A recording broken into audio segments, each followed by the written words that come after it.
Hello, this is Sophie Lawson from sophielawson.com, and this is episode 149 of the Sophie Art Podcast, which is a little podcast that I do about the art and tings. And this one is about the art, because we're going to be looking at a little article, an ickle article from this book called The Art of Pernille Ørum. It's a beautiful looking book. It's full of beautiful artwork, and it turns out that this little article we're going to look at is really beautiful as well. It's quite cool, that.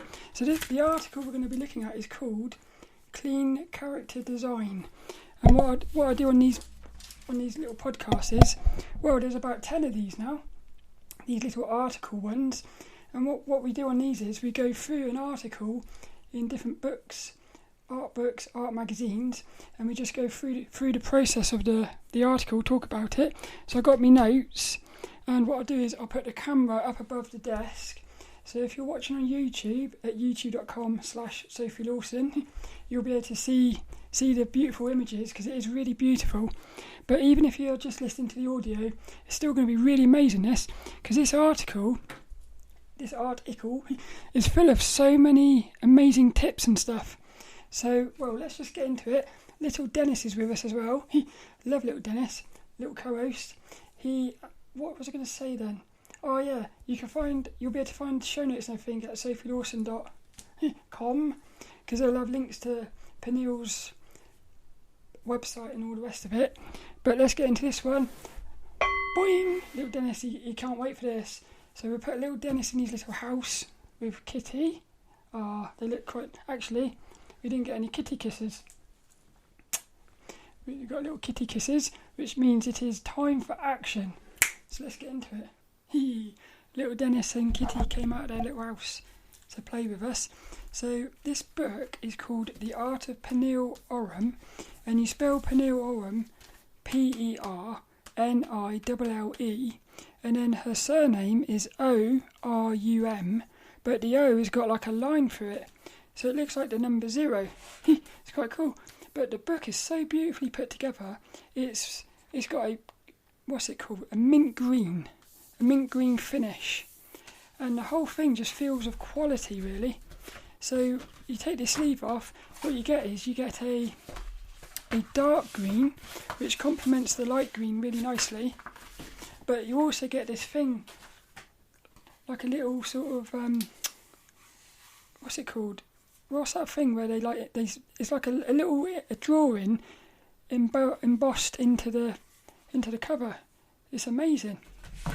So this article, what we're going to be looking at, it's a tutorial, and it's called Clean Character Design. So what Pernille does in this one is, it's a 15-step process, and what she does is she basically goes through the entire process of creating a character. And the finished character is so beautiful, really amazing. And, well, the process is so simple. There's a lot of subtleness in it, but the way she's put this article together, it's amazing. It's really fun to go through. So what I've done is I've got my notes out. I got my notes from it, which I did yesterday. And the main takeaways I got from this one is, well, I said the book is beautiful. Her art is beautiful, and it turns out this tutorial is beautiful as well. And her process is beautiful. The whole thing is beautiful, really. That's quite cool, isn't it? The whole thing's beautiful. There's also somewhere, there's a little image of Pernille, and she even looks beautiful as well. I like that. So it's a beautiful creature creating beautiful characters, which is quite nice. So what have I put in? My main takeaways. My main takeaways is she starts with sketching, not writing, which I thought was quite interesting, because a lot of people in the other articles, they've all said about the power of writing and the importance of it. So I've put, I love how each step has a description and a little drawing. I love that. Very concise information. Again, what I come away from this thinking was she really knows what she's doing. She's done it so much to perfection that she can explain it really well. So she comes across as a very nice teacher. Somebody I would like to sort of study with, I suppose. Very fun way to work. She's taking risks, but she's got lots of little tips and ways to play it safe. This is also something that was in some of the other articles. Like one of the artists, what they did was they were drawing a character. They would use layers of tracing paper so that they could sort of mess about with their designs without ruining the initial sort of concept. So that this article is full of little tips like that. An example is like she locks the layers of a clipping mask and stuff. We'll talk about that in a minute. She plans ahead a lot, which I love. So there's a lot of playing going on in here, but there's a lot of planning as well. So she spends a lot of time up front to save more time later, and like blocking in overall shapes first. I've put simple, fun, sexy and subtle. She's playing, but she's aware of the rules. And this article's really inspired me a lot. What's it say? What have I put? Makes okay. Oh yeah, it really makes me. I come away from it really just wanting to draw this character. I really just wanted to start drawing, which I think that's brilliant. If you can read something and you get that feeling, then I feel like that's success really. Because if you're inspired to start drawing, that's amazing. What else have we put here? Like, yeah. Well, this is another thing. She's made it look easy. That's the thing. She makes it look so easy. I bet you, when I do it, it's going to be rubbish. But I'll still give it a go. And then what else is it? Subtle. That word kept coming up. Subtle, subtle, subtle.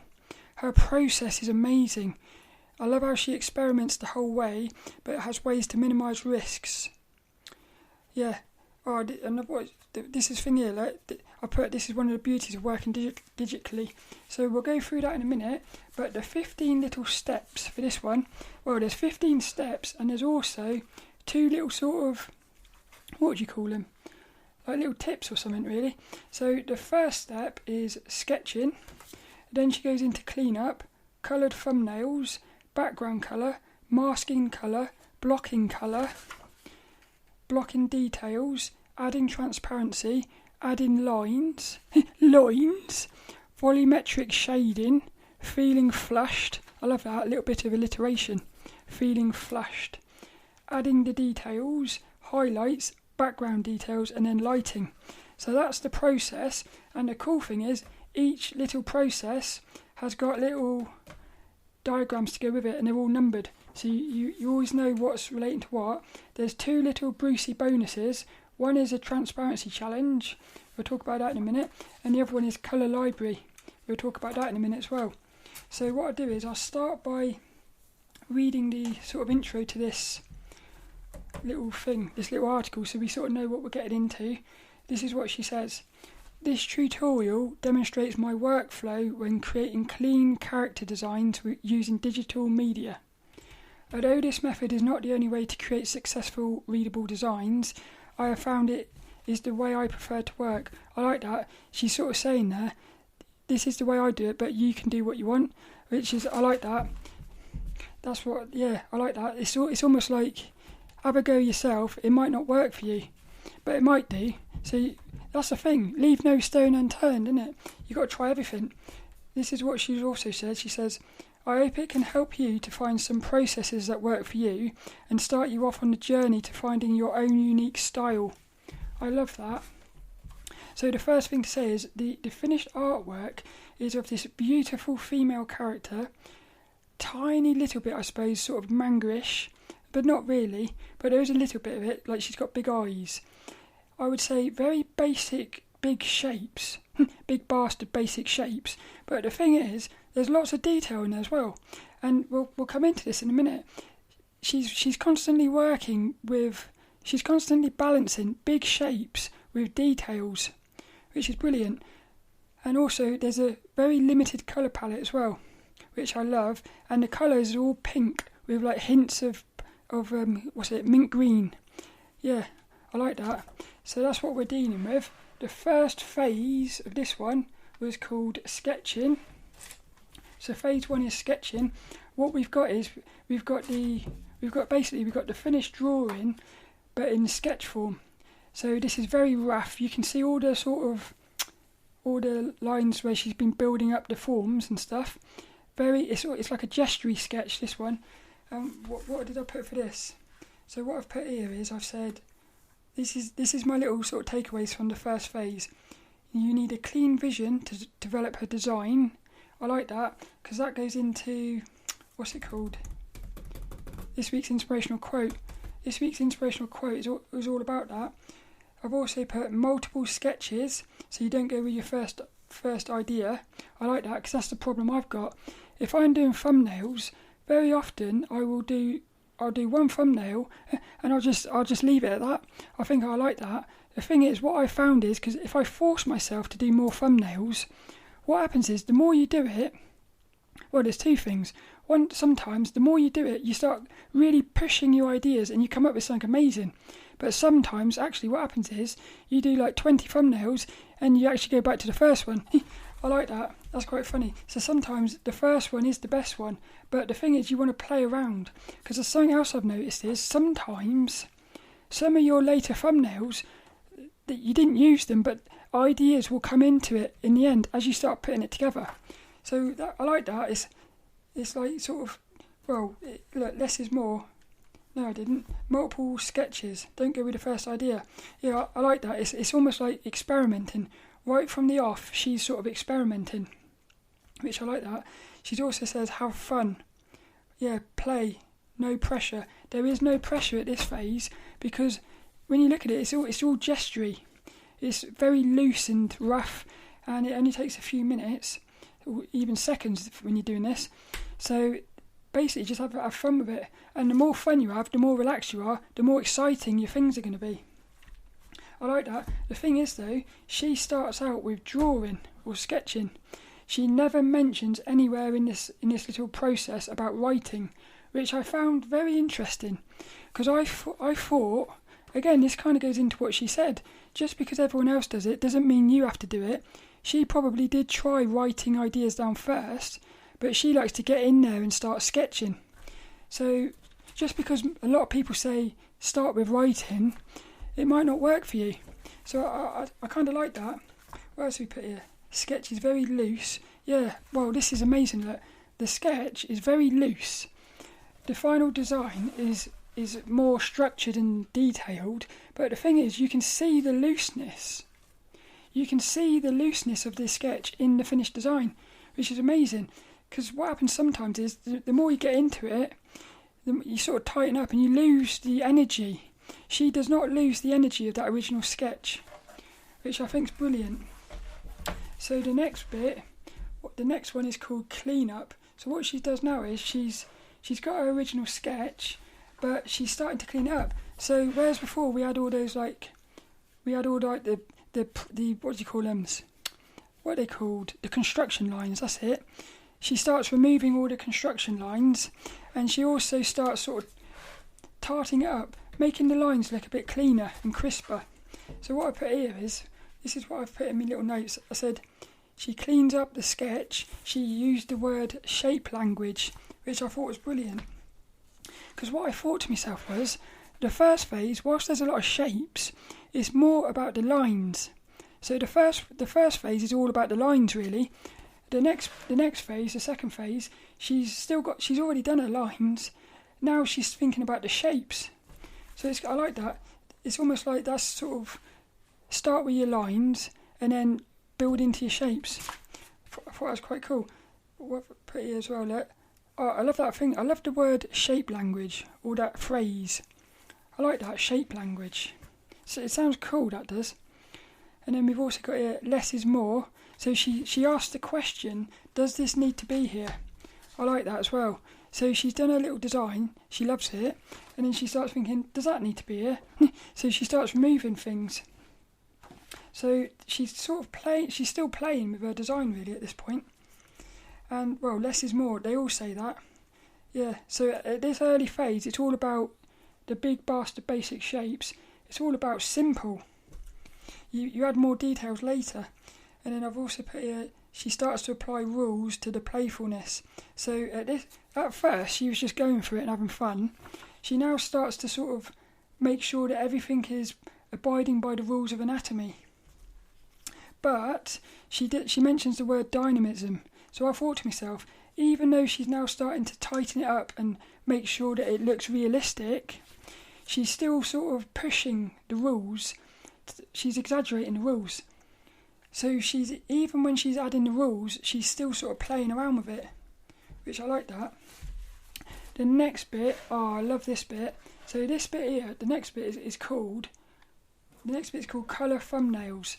This is amazing. So what she's done is, once she's sort of tightened up her design, she basically duplicates it multiple times, and then she starts playing around with colours. Yeah, this to me is like one of the most fun bits of this. She can just play around. She can try different colour combinations, and it comes into one of the things later, because I thought about this as I was reading it, and then she actually says it later in a minute. So what in my little notes, what I said is, this is cool. This looks like a really fun phase, because one of them is pink, one of them's like orange and brown, I suppose. One of them's mostly blue, one of them's mostly yellow. The one she picked is beautiful. The blue one's nice as well. So what's cool about this is, she can very quickly look to see how the colours work without sort of spending a lot of time. It goes into that thing again about how she's constantly sort of playing around. She's always sort of, well, basically this process, the way she's got it put together, it allows her to sort of play around and experiment and see what she wants to do without investing a lot of time. So that not much time is getting wasted on these other colours, the ones that she's not going to use.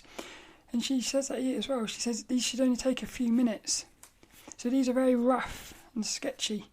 So I've put mini colour thumbnails. I said I've never heard of this before, and I like the fact that she's still sort of playing. So even with colours, she's still playing. And also there's no pressure either. So even here, there's no pressure. This is what allows her to play and be more free with it, because these are only taking a few minutes. And also, if the colours don't work, it doesn't matter, because she can just do another one. She can keep doing this until she looks and thinks, I love that colour with this character. So this is cool. I love this. For me, this is like one of the things I'm most looking forward to doing. I think this could be really fun. Where else have I put here? Oh, look. So as I was going through this article, what I said was, this is what I said. I thought to myself, you could base your colour palettes off of other artists' palettes. So in other words, if you look at a piece of artwork, you like one of your artists' pieces of artwork that you love. What you could do is you can basically convert that into a colour palette, and then you can basically then use that artist's colour palette in your own design, which I thought was cool. This goes into a little tip she says about in a minute called Colour Library, which I thought was quite cool. The other thing I've put in as well is, this is what's really fun. So she's done all these little things. She's spent a few minutes on each one. She doesn't use the blue one, she uses a pink one. What I thought to myself was, say next week she wants to do another character, she's still got access to these little thumbnails that she didn't use. So she might look at that blue one now and think, actually, I really like that. So she could actually start using the ones she doesn't use at the moment. They might come in handy later. This is also something that happens with your thumbnails. You might not use your thumbnails at the moment, but like in 5 weeks' time or something, you might randomly see this thumbnail and think, I want to turn that into a drawing now. So even really, nothing is ever wasted. That's what I think. So the next bit is like a little tip. It's like a little sort of fun little tip. It's called Colour Library. So what she does here is she's got a little tip, which is exactly what I said. So she said, it's basically, she's talking about colour libraries. It's all about collecting colour combinations that you like. So she says about having a folder on your computer full of photographs of colour combinations that you like. Could be anything. She even says here, inspiration is everywhere. You might eat like some grapes or something, or you might eat an apple and you think, the red and blue of that apple is so amazing. Take a photo and then you could use that for a future drawing. You might be outside walking with nature and you see like nice blues in the sky or something. You might be looking at other artists' artwork. You might even be playing a video game or watching a film or something, or going through some other artist's artwork. Like I might look at this and think, I love that. So then basically, if you're aware of it, you can be constantly putting colour palettes together, which I think is brilliant. I like that. And basically, it's what I said before. inspiration of colour combinations is all around us, which I thought was quite nice. So the next phase, the fourth phase, is called background colour. So what happens here is she's got her finished design. She's decided on her colour combination. She's going with the pink.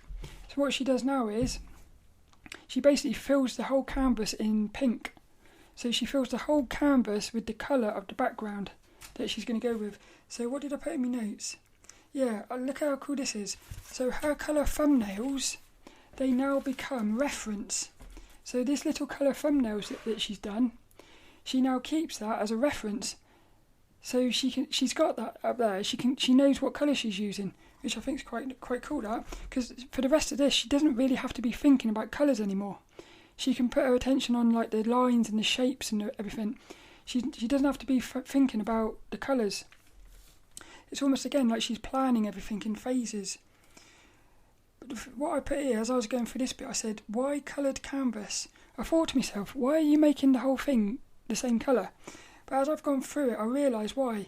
So the first thing I thought was, there's an article I did a podcast of called, I think it's The Playfulness of Colour.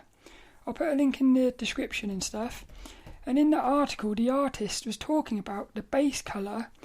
The base colour is very important because you might not see it in the finished drawing, like you might not consciously see it, but you will always subconsciously see that colour. The base colour is always going to be coming through and it's going to be affecting the colours on top. This comes into it later when we start looking at transparency and stuff. So that was the first thing I noticed. What was the other thing? There's something else she did later as well, which that made a bit more sense. So we'll come into that later, I think. And then what have I put here? In my little notes I said, right away we have colour. Yeah, this is a fun way to start to work, I think. Because normally, well, the way I've always done my little Sophies and stuff, what I've done is I've always gone right through the character, I suppose, right to the end, to the point where we have the details, and then I'll leave the colour in right to the end. But she's put a lot of colour straight away, which I think is way more fun. It's way more fun to be looking at colourful canvas than a boring one, like a plain white one. So I feel like this is even like a fun way to work, really. And also, it just looks cool. Yeah, when your characters... It just looks cool when you start getting colour in there. So I feel like this is an exciting way to work, really. The next bit is called masking colour. So this one here, this is very interesting, this is. So what she does here is, she's got a character on the canvas. She colours in the character. So the character, all bits of the character, like the hair, the arms, the breasts, basically the whole character becomes one big shape. So it's just one big shape. So whereas you would look at it and when you look at the sketch, you see a head, you see hair, you see shoulder, you see a top. Basically what she's doing is she's looking at it as one shape. She colours it all in like a peachy colour for the skin. And we come in, she'll talk about it later, but I love this because firstly it looks cool. We've now also got the characters separated from the background, but the thing is that's amazing is she uses this for like clipping masks. So again, what it does is it means as she's going through this, she can play around and experiment without ruining the background colour and stuff. And also she can just go very quick with the colours without... Basically all the colours are going to stay within this shape. It's amazing, it is. So in my little notes, what have I put? Character becomes one big shape. I've put the word planning. Yeah, planning ahead. And she even says here, this phase, when you're colouring this big shape in, it might be tedious, but she said, what did she say? How did she phrase it? What she said? Oh, depending on the drawing, this step can be a bit tedious, but it's worth it as it helps the rest of the process go smoothly. I love that. It's all about planning. I really love the way she works. So the next bit, phase number 6, is called blocking colour. So in my little notes I said, the big shape now becomes a clipping mask. So what that means is, you can basically start, if you basically coloured that big shape in, you can go really quickly colouring it in. It's not going to go outside the lines. So she's able to experiment with colours very quickly. I was going to say clickly, very quickly, without sort of having to faff about with the edges. She only has to faff about with the edges once, the first time, which could be a little bit tedious, but all the rest of it, she can just go really quickly. So again, I love that. I think it's a really cool way to be working. So each colour has its own layer. So in other words, what happens now is she starts separating each of the shapes. So she now gets her top, becomes one shape. She sort of cuts out the hair, that becomes another shape. So what you end up with is each colour is going to be its own layer. Again, this is like that guy who had the tracing paper. What happens is she can mess up, if she messes up the colour of that top, it doesn't matter, it's only that layer. She can do another layer. She hasn't messed up any of the other things. So she's sort of like separating each thing. This is why I'm going to be really interesting to see how she works traditionally. I'd love to see how she does that. We'll probably look at that next week, I think. So the other thing is she starts with the hair, as that's most detailed. So all of a sudden she's now starting to think of the details. And well, what's it here? Starts with the hair, as that's most detail. She said masks help with changes later. So again, she's planning. And I said it. What I said was she starts with the hair. This is why her hair is so amazing. One of the things I've always loved about Pernille's characters is the hair, because the hair always. I said when I did my click look, the hair of these characters, it feels like it's alive. The hair almost feels like a separate character, and this is why. It's because that's the first thing she goes towards. It's quite cool. This is how she said it in the article. She said, "Now you will only be able to draw within that shape. I create a new layer for each colour and normally start with the hair since it's the most detailed element." That's quite cool, I thought. So the next bit we go to is called it's phase number 7, and it's called blocking details. So again, what she's doing is she's starting with big shapes and she's just gradually moving down to get smaller and smaller shapes. But because she's doing it in a process, it's not overwhelming. It's quite cool. So in my notes I said big blocks to little blocks. She's doing exactly what they said on SPS Learn. Start with simple and work into your details. She also talks about locking the layers. So what she can do is, like, if she gets her t-shirt and it's amazing, and she's like, I'm never gonna, that is perfect, she can lock that layer. So she won't accidentally start messing up that layer. So again, it's a way of her sort of minimising the risks and stuff. What is it here? Works from big details to overall, but she uses the same process. Yeah, so at the first phase, the first thing she does is she turns the entire character into one big shape, and then she clips it out into its own layer. She's doing the same thing here, all the little things. So all the little details are doing the same thing. I love that. It's a really cool process, this is. What else did we... Well, the thing I love about this phase as well is what we've got a character with pure white hair, which looks amazing, and then you're now starting to get your details, starting to look quite cool. Next phase, she started adding the colours of the eyes and the lips, and the next bit's called adding transparency. This is really cool as well. This is where the base colour or the background colour starts to come into play, because what she's done is the t-shirt or the character's like jumper thing, crop top, it's got a wavy transparency around her arm, so you can see the character's arm, but you can also see the fabric flowing around it, and it's transparent. So as she makes that transparent, the colour of the background is going to come in to affect it. So that's like what they said in the other article. The background colour, the base colour is always going to be visual in the finished drawing, even if you don't realise it. What does it say? Look, oh, I like this. She said, outfit being see-through because it's a dynamic shape. Yeah, if she had just made, if the outfit hadn't have had, it would have been a bit boring. It still would have been sexy, but the fact that the outfit has got transparency to it, it makes the whole thing sexy, because all of a sudden her arm now pops, and also you can sort of feel the fabric, which is cool, but also the fabric can have a life now. Instead of having to follow the line of the character, it can have its own life. So even the fabric starts to sort of come alive, which I think is brilliant. What else have we got here? Number 8. Simple but effective. Yeah, because all she does is, this is amazing, all she does is she colours that shape in, drops the opacity down, and that's it. Job done. She lowers it to 50%. She says, I created a new layer under the main skin layer, painted the colour of the shirt, and lowered the opacity to 50%. What else have we put? Yeah, base layer now shows through the outfit. It's really cool. So the next bit, we're going into a little Brucey bonus thing. The second one is called Transparency Challenge.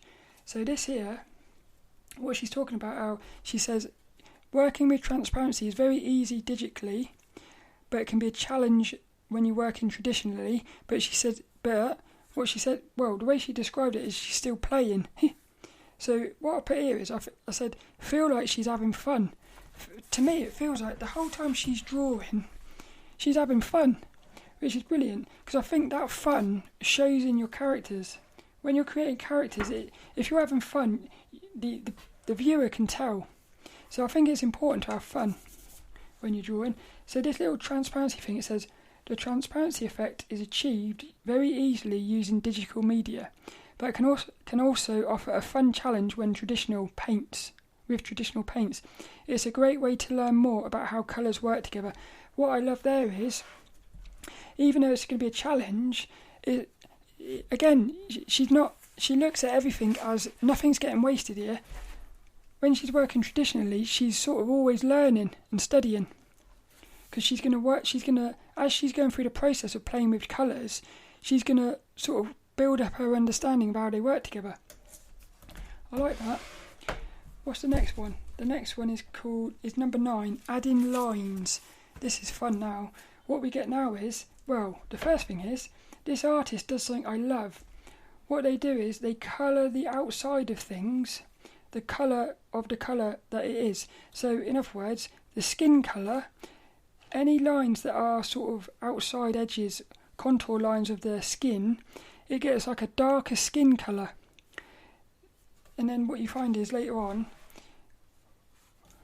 like the earrings, the colours of the earrings, basically, actually, it's only the skin on this one. And some of the other ones, like some of her other drawings, what she does is, the outside edge of the outfit will also be a darker colour of the outfit. So in other words, her lines are coloured lines. I love that. I've always loved that. It's something I'm going to be doing with my little Sophies, because I find it very sexy. So here we go, look. Emphasise. High contrast, move eyes around the shape. Move eyes around the scene. Yeah, so what she does is, when she adds the line to the character's face, all of a sudden, bang, you're drawn to the face. It really makes the face pop. And this is the thing, it's such a subtle thing. So easy, so subtle, so powerful and effective. I love that. And she does it all around the eyes and everything. Basically, all the facial features have a coloured line around them. What is it? Different layer. Oh yeah, again, even when she's doing these lines, she's doing it on a different layer. So she can, again, experiment and play. I think she said here, look, sometimes drawing the lines correctly can be difficult. So again, I work on a different layer so I can change them easily. She's always sort of thinking about, she's taking risks but playing it safe, which is brilliant, because that allows her to keep having fun. And it also allows her to experiment. And when you're experimenting, that's when you come up with the best idea. When you're not afraid of making mistakes, you're not going to make any mistakes. If this was all on one layer, she'd probably be so scared of messing that line up, she would mess it up. It's quite funny how that does that. She does the coloured lines, which I love. Each set of coloured lines are on its own layer. It's brilliant. What that means is, in the future, if she wants to change the colour of that, all she's got to do is select that line, she can like change the hue and the opacity. What's it called? What's that thing? Hue and the contrast or something. Vibrancy, that's it. Saturation. She can very easily change the colours of that, and it's not going to affect any of the other colours. Brilliant. The next bit, number 10. Oh, this is cool. So this bit here, number 10, what we've got now is, we're now starting to look at the overall thing, which is brilliant. And she removes the, what are they called? The construction lines. So whereas before we had all the construction lines, she now removes them. It's amazing how much sexier it looks when those construction lines have gone away. So brilliant it is. I almost love it just as much at this point. It doesn't need any more details for me. But this bit here, so she's referring to her colour thumbnails. So again, all the stuff she's done at the start is coming into play all the time. It's brilliant, because what she does is she colours in the shadows of the hair based off of the little thumbnail. So she's already done the hard work at the start, and she did that when she didn't really have to be committing to it. So now, when it's a bit more detailed, she hasn't got to worry about it, she's already done it. It's almost like her past self is helping her in the future. It's quite cool. What else have we put here? Look. Yeah, I love this. Thinks as shapes. So she sees the hair, even though the hair has got lots of details, she sees it as one big shape. This is something that the artist Lee Hammond said in her book. When I was first starting out doing realistic drawings, one of the things that Lee Hammond said was, what you want to do is, when you're trying to work out the hair, you want to basically turn that hair into shapes. Yeah, and then what you do is, once you've got your shapes, you can work out which part of the hair is in front of which part. So instead of trying to do all the lines and like that, you just look at the hair as big shapes, overlapping shapes. And then what you do then is, once you've got that, it's almost like that way you know where the lines are going to be, and then you can put your details in, and your details are going to be right because you've worked out the shapes which is in front, what's in front of what and what. I like that. So she's doing that here. It reminded me of Lee Hammond. Also, she thinks in shapes. Hair equals one big bastard basic shape. The details come later, but she's also she's separating. What's it called? She's adding like volume to the hair by one simple shape, really. What she does is she puts the background colour in, which all it is it's one shape, really. It's three shapes, but really it's one, if you think about it. And that really pops the hair forward. It makes it look like you can sort of put your hair in it and play with it, even though it's very simple shapes and stuff. All steps help each other, which I think is brilliant. And what I thought was, when she takes the construction lines off, to me it almost felt like that's sort of like when you're zooming out. You know when they say when you're drawing you want to keep zooming out so you can look at the whole, and then you can zoom back in to do the detail. It felt a bit like that. When you've got all the construction lines, it's almost like you're looking at the details, really. When you remove those construction lines, it's almost like at that point you're looking at the whole thing together, which I think is cool. And the other thing is, because she's done it all on separate layers, she can easily toggle these construction lines on and off whenever she wants, which is quite nice. Because then what happens then is she might think to herself, where is the ear? Because you can't see the ears because the hair's in front of it. But if she knows where the ear is, she knows how the hair is going to react to that ear. So when there's no construction lines, you can't see where the ear is, but she could easily toggle that on and off. So I thought that was quite cool. The next bit, this is brilliant now. So this bit, we start getting little bits of sort of, what's it called? Little details and textures, I suppose. So this bit, what's it called? Feeling flushed. The number 10. Number 10 was called Volumetric Shading. Yeah, that's how she makes the hair look like it's got lots of volume. It pops, and it's so simple. That's the thing. I love it. It's so simple, because all she has to do was put the hair into one big shape, and then work out the background shape. So there's really only 2 shapes there, and one shape is in front, one's at the back. The one at back gets a darker colour, or darker tone. That's cool, that is. And then later on she can add in all the details, start adding all the lines, and all the lines are going to follow the big shapes.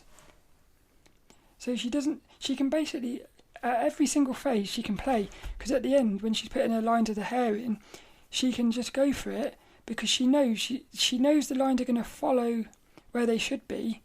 She hasn't got to be thinking about where the line's going, because the big shapes are telling her. This is what I'm saying. She's really thought about this. It's a beautiful process it is. The next one is called Feeling Flushed. So this one, what I put in my notes, I said highlights. So she highlights the flushed colour. Now I love this. What she's doing here is, again, she's playing because she's making up where she puts these colours, but they're sort of following rules. What she says, how does she say this? She says, one of my favourite techniques is to add a bit of flushed colour to the cheeks, shoulder and nose. If I show more of a character, I also like to add a touch of colour to the fingertips, toes and knees.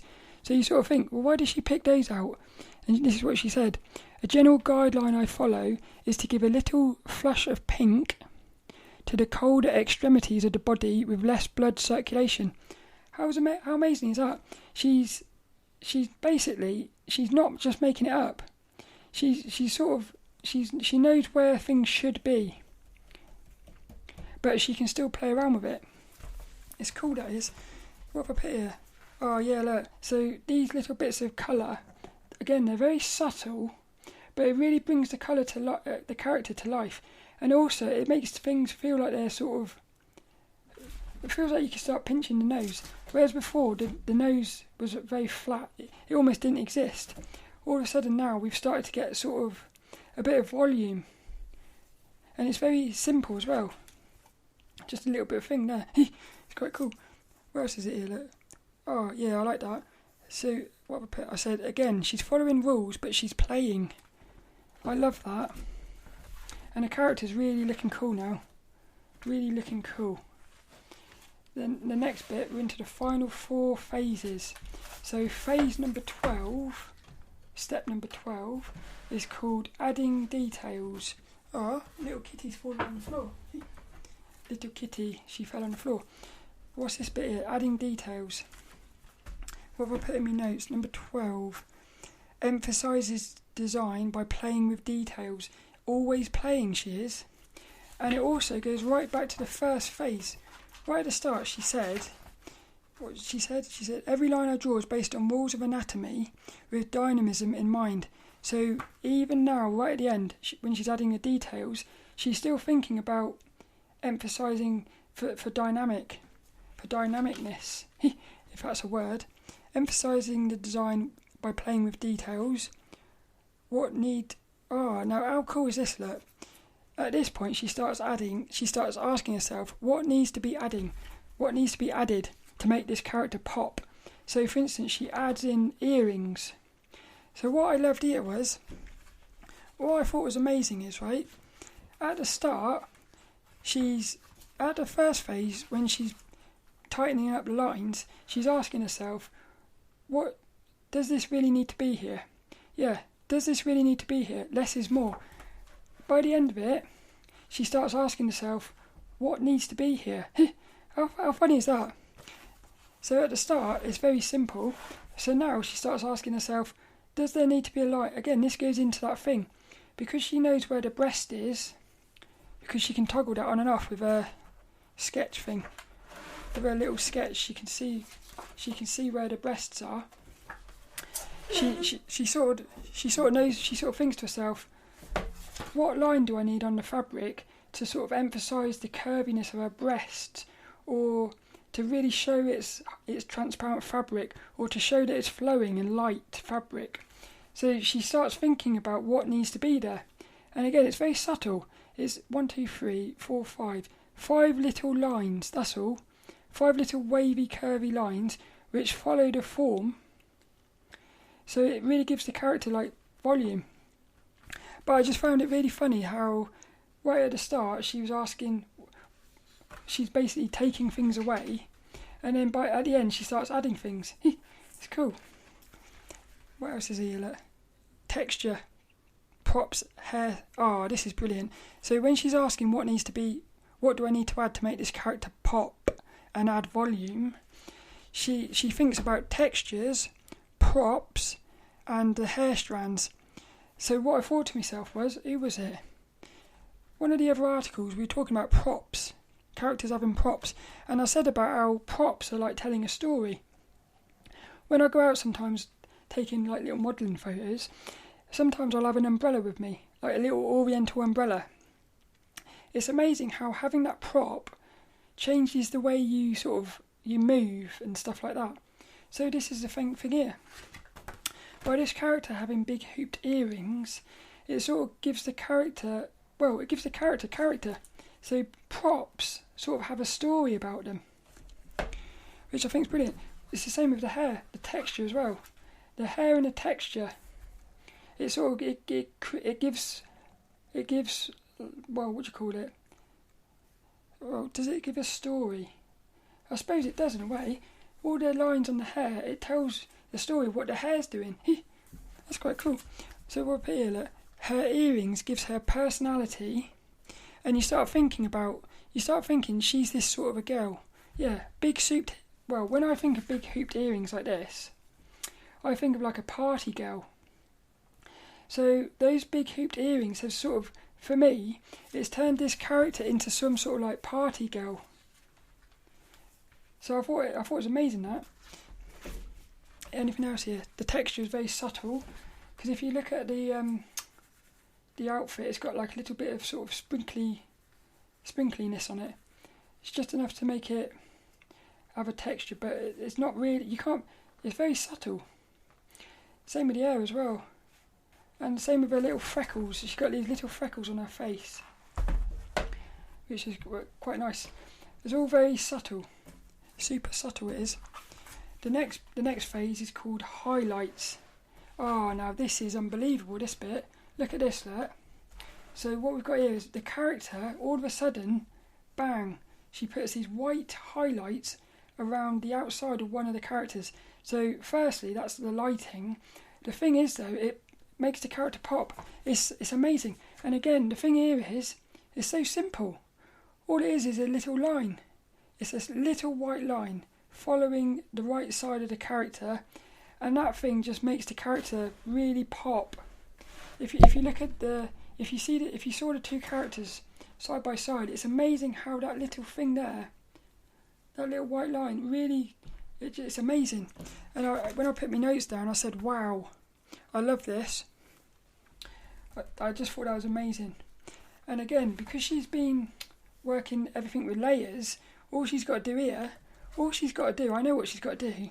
All she's got to do is go into the layer where she's done the skin, because she made the lines of the skin be separate layers. All she's got to do is duplicate that layer, chop the bit off the left off, and then all she's got to do is she can colour that in white.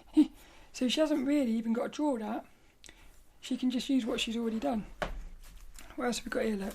She separates the character with a big white line on one side. What it does is it pulls the character forward off the background. Yeah, it pulls the character off the background. She particularly talks about it makes the transparent costume or the outfit, it makes the costume pop. But the thing is, what I love is, it's the character is still unified with the background, because the colour of the background is inside of the transparency-ness, and also it's in the character. It's brilliant. So even though she separated the outfit from the background, it's still unified with it because of the colour. It's brilliant. I said that base colour brings unity. That base colour is powerful, I think. So she puts one big white line down one side, pulls the character forward, but keeps her unified with the background. Brilliant. The next bit, background details. This character is such a beautiful character. So all of a sudden, what she does now is, you could even say she's doing that thing again. What needs to be there? She's asking what needs to be here, and what she wants is she wants something a bit more exciting in the background. So this one here, contrast helps things pop. So she wants she went with a green. Oh, this is brilliant as well, this bit. Watch this. What she done was she put a green leaf in the background, which kind of unifies with the eyes as well, because the character's got green eyes. But the thing is, this green is so beautiful with this pink. And it goes back to the thumbnail. She'd already worked out the colours that she was going to be using there. Actually, that's quite interesting. In the coloured thumbnail, the colour of the leaf was the same colour as the eyes. In the finished drawing, she changed it slightly. Wonder why she done that. I would have left it the same, I think. But that colour green of the leaf is such a nice colour. Now, what I said here was, look, the green leaf. So again, the leaf has a vibe and a story. So even the sort of, what do you call it, background details, has a story. The fact that it's a leaf, to me, what that does is it makes me feel like this character is sort of connected with nature. So we've got a character that's a party animal, but she's connected with nature, which I thought was quite nice. Because if she had put, say, I don't know, she could have put like a big, what do you call it, a big like musical, what are they called? What are those things called? Those musical symbols. She could have put one of those there, and you would have then had a completely different vibe about this, because you would have felt like, oh, she's at a nightclub or something with party music. So even the background has a story about it. And the other thing I put, oh, this is cool as well. So she didn't just use green for the sake of it. She used green because it's the complementary colour on the colour wheel, green and pink. So again, she's thinking about, she's following rules as well. It's brilliant, it is. Subtle. I put the word subtle again. There's a light border around the whole character. Oh, this is cool as well, look. There's a light border around the whole character which softens it, but it helps to highlight the transparent top. So what we've got this light colour going around the whole character, which really it makes the outfit feel like it separates it from the background, but it also makes it feel very light and like delicate fabric. That's what I think. What else did I put in my notes? Oh, what's it? All being pink is so cool. Little bit of green really pops. Yeah, the green really pops. Because there's so much pink in this, it makes the green even more powerful. Because if the character had a green top, it wouldn't have worked, I don't think. Well, it might have done. What else have we got here, look? Little bit of green really pops. Less is more. I love limited colour palettes and pastel tones. That's something I've noticed. One of my favourite things is pastel colours and limit. I feel like less colours is always the best thing. Sometimes you get artwork with loads of colours, and I always feel like there's too much. The thing is, sometimes it does work. So even that is like a rule that you can break. Because one of the cover, issue 77 of the Imagine Effects magazine, it's a future video. I've already recorded it. The cover is full of so much colour. There's yellow, blue, green, brown. There's so many different colours. And normally I would say there's too many colours. The thing is, they had a way of bringing it all together. So even though I love limited colour palettes, the thing is, even that isn't a rule. You can still sort of play around, and it doesn't have to be a certain way, which I think is cool. And now we're on to the last phase as well. So the last bit is called lighting. And well, this one is the finished drawing. So what she's doing now is, I'll put my notes, thinking about the overall. Oh, this is brilliant as well. So even her lighting, she's got cool and warm colours. No, it's not. What it is she's got cool and warm colours in her lighting. But what it is even in her colours, she's using the colour wheel. Because what she does is she uses a warm purple and a cool yellow. But what I realised was, she didn't say this, but what I realised was yellow and purple are complementary colours on the colour wheel. So even when she's doing her lighting, she's abiding by rules. It's brilliant, isn't it? What else have we got here? Imagine effects, cool and warm, not just colours but also lighting. That was something else. That was something in one of the other articles. What it was in one of these other articles, they were aware of where they put warm colours in the lighting, because cool goes backwards, I think. Warm comes forward. So if you want something to go backwards, you want to use your cool colours. I think that's the right way. I think it's that way. Warm and cool. But one of them goes forward, one goes back. And they said about that in that Imagine Effects magazine. So she's doing that here as well. But the thing I've put here is, why warm purple at the top and cool yellow at the warm purple so what she does is, she uses a warm purple lighting at the top and a cool yellow at the bottom. I've just worked it out.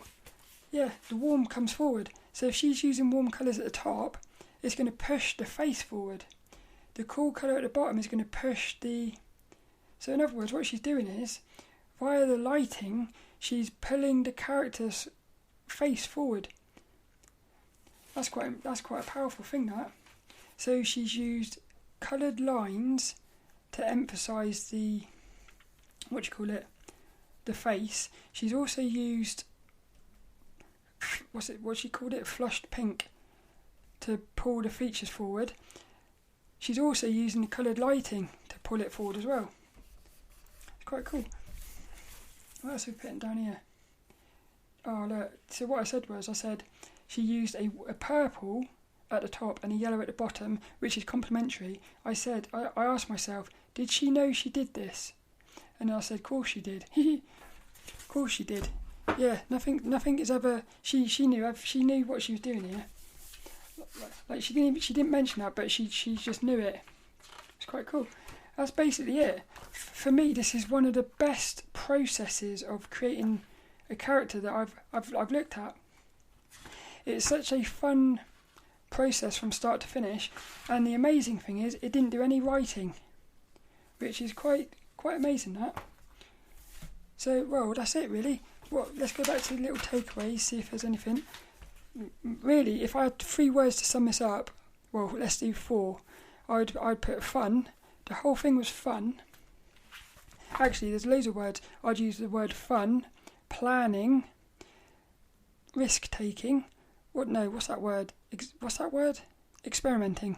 Yeah, fun, planning, very experimental, simple, sexy and subtle. I like that. That's basically it. Doing.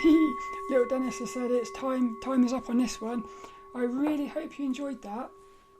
I thought it was amazing. And the thing about this is, the finished artwork is beautiful, the process is beautiful, and, well, the whole book is just beautiful. That's what I think is amazing about it. So I really hope you enjoyed it. I'm going to do more of these, and I think I might go through another one as well. Because the thing is, in this little art book, this art book is full of lots of pretty pictures, but also there's lots of little tutorials as well. So another one is called Painting with Gouache. Oh, Kitty's died. Kitty, I think she's passed out from all the excitement. But so I'm going to look through the other ones as well, because what I love is I absolutely adore Pernille Ørum process. Yeah, the way she sort of puts her pieces together is amazing. So hopefully, well, that other one will be amazing as well, because this was digital and we saw lots of little digital art tips. The other one with the gouache, that'll be traditional. So it'll be actually quite interesting. I might do that next week. It'll be quite interesting to compare how Pernille sort of works traditionally versus digitally. So it'll be interesting to see if she's got any little tips to make working traditionally a lot more sort of, because in this one she takes a lot of risks, but she's got little tips to make it not as risky as it could be. I wonder if she's going to do that with the traditional. I don't know if it'll be next week. It might be next week, but I've got an idea for a new podcast. What I'm going to do is it's going to be called That's What She Said, which I think is quite funny. What it's going to be is because all through the month I'm constantly watching lots of videos on YouTube from like wisdom things and stuff, spiritual things. Some of it is art stuff, most of it is actually spiritual things. And what I thought I'd do is I'd start. What I'm going to do is I'm going to go through all my favourite sort of videos. As I'm going through my videos during the month, if something really resonates with me, I'm going to actually pull out a little chunk of that. It'd just be an audio clip and a video clip. I'll put it on the podcast, and then the episodes when it's That's What She Said, it will be full of lots of clips from other people's videos and things, with all the links so you can go and watch it. I think it's going to be amazing. That will either be next week or the week after, because I actually quite like the idea of looking at one of Pernille's traditional tutorials. So I think I'll do that next week. But we'll wait and see. That's part of the excitement. And next week's episode is actually episode 150 as well, which would be quite nice. I don't know if I do anything special, but basically that's it. Oh, I did actually do a live stream this week. Well, last week's podcast, I said I was going to do a live stream this week, and I was going to go through my automatic writing journal. I spent about an hour trying to do this live stream. I could not get the audio synced up. It was so bad, and I couldn't work it out. So what I did instead was I recorded the automatic writing as a normal video. It came out in 3 hours, 3 clips, 3-hour chunks, and I've actually put them on the YouTube already at youtube.com/Sophie Lawson. They went out yesterday, so if you go onto my little YouTube, there's a playlist called Psychedelics. If you go into that, it's got them all in there. But the last 3 videos is me going through my automatic writing journal. I'm talking about point particles, how they're spinning and stuff, finding balance. We talk about the pyramids, time machines. There's lots of little diagrams as well, because a lot of this is quite hard to talk about with words. But if you do little images, what you do is you do like a little circle with circles coming off it.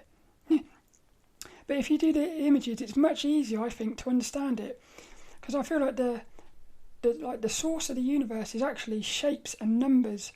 So a lot of that is actually working with numbers and shapes.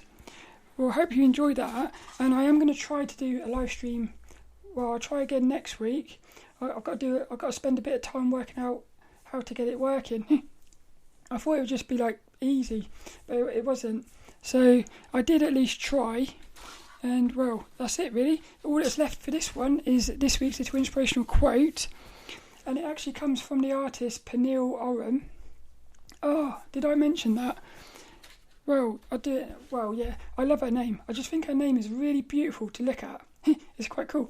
But so this week's little inspirational quote: before you can develop a design, you need to have a clear vision of what you want to create. I love that. Pernille Ørum. So what I love about that is it's not a case of just, if you don't know what you're going to do, you're going to spend so much time like faffing about, really. So what you got to do is, before you even start, that's the thing. If you're doing that faffing about, you're wasting. I don't know if you're wasting time, but you're using a lot of energy and time, which may not have any results.